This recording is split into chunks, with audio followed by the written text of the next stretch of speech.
It's May 3rd, and this is a Tuesday coming at you to let you know what's happening in the markets today.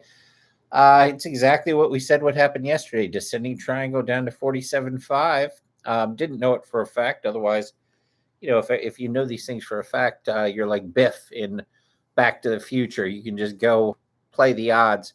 I'm a holder. I like to hodl and suffer and make sure that the market isn't impacted by my massive trading that will take place by holding. But 47.5, we're about 47.6 right now. I sound like a weatherman when I do that. But so we're seeing. No, I'm sorry, not 47. What the hell am I? I wish I was 47. 37.768, not 47. Jesus H. Well, that's bad news. We lost 10,000 in our hypothetical. No, it doesn't matter. I mean, you and I both know Bitcoin goes down and then it goes up. Right now, one of the main reasons Bitcoin is down is the dollar is very strong. And isn't that ironic? We've now printed over 40% of the US dollars in existence in the last couple of years. And yet, it seems almost like the market doesn't know. I mean, we're sending $50 billion to Ukraine, to fight these Russians without bravely with every last Ukrainian.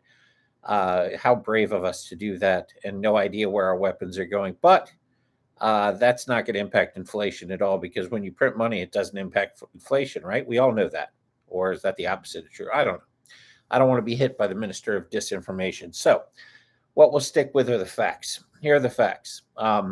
The United States government has added a massive force, doubled their force in order to go after people that are violating and not paying taxes on their crypto.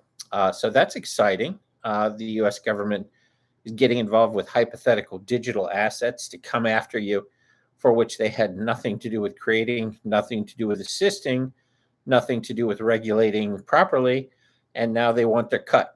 So that's always exciting because they deserve it. They've clearly earned it, and they need to be able to give that money over to our greatest ally that fought the Spanish-American War and World War II and the Civil War with us, the Ukrainians, even though they're only technically 30 years old in terms of a country called Ukraine. But either way, neither here nor there. So all of our crypto money will go there. So they've hired a bunch of government people to come take it from people that haven't paid taxes. So make sure you pay your taxes. That's number one. It's never good news, right? Number one leading with pay your taxes. It's a very exciting show we're putting together here. Warren Buffett, talked about what an idiot he was yesterday when it comes to Bitcoin. There are rumors on the Twitter front that Hawkinson, the CEO of ADA, might be considered for CEO of Twitter.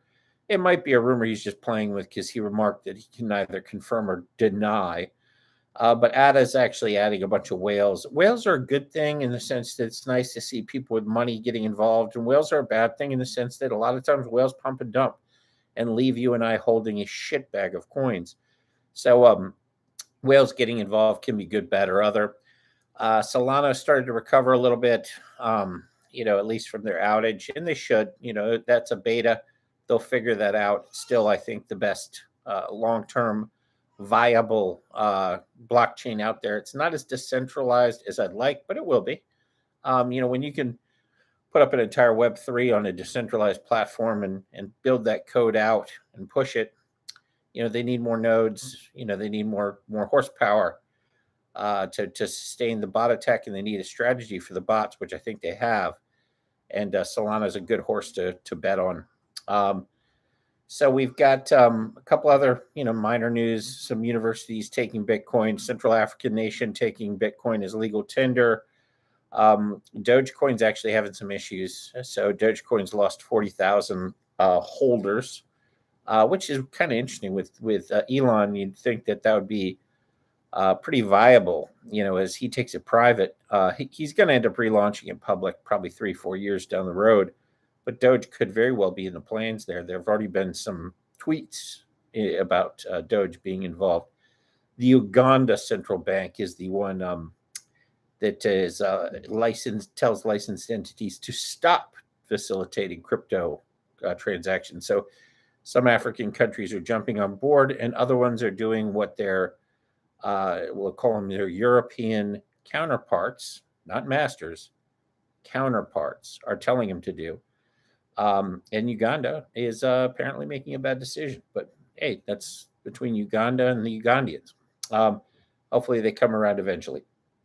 I'd hate to see them miss the bus, because this is really good way, especially for people that are in Africa, to get involved with banking without actually having to go through the process. So a lot of these African countries, they have to go through hell and high water to deal with like a French system, to set up a bank account, send a wire. They actually have to go through a French bank to do it. So it's very expensive, very time consuming, takes a lot of time, energy, and effort. And, if you're sending a small amount of money, it's also very expensive. You don't want to, you know, it's just a bad system, a bad monetary system. All fiat is bad monetary system.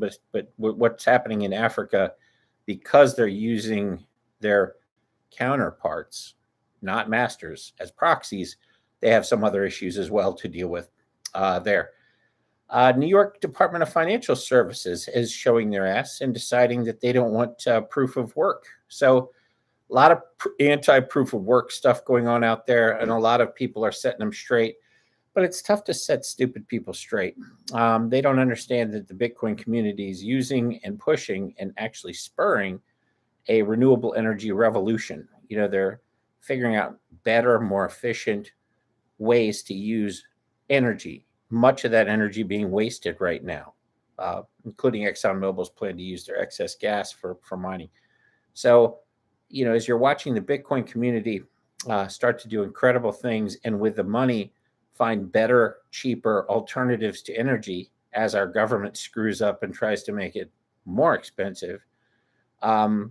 You're seeing this push against it, but it's really just a bunch of people that don't understand how it works. The current financial system uses a lot more energy than Bitcoin does. I mean, think about all the branch locations, all the people that have to drive to and from those branch locations in order to conduct business or work at those branch locations all across the world. You're talking about tens of thousands of locations. I mean, not to mention the printing money and all that stuff that goes into fiat. You eliminate all that with some proof of work, and it's much better than proof of stake as far as your security and stuff. So, you've got a lot of people that don't understand, that have no interest in really understanding it. They're just jumping on to what they believe, like dogma, and not looking at the evidence to say, is this a good thing or a bad thing? Because there's pros and cons to a lot of stuff. I have solar at my house. I'm a big believer in renewables and low cost energy. However, more people die each year from solar than from nuclear. And the reason that is because they have to install the solar panels. So people fall off the roofs.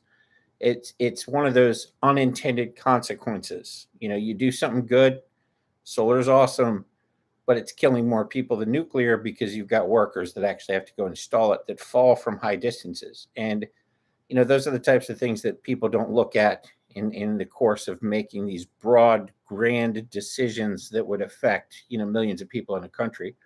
And same thing's being done with Bitcoin. So hopefully cooler heads prevail, because if the United States takes a hardline stance on Bitcoin mining, there's going to be a lot of countries that are going to reap the benefit from that.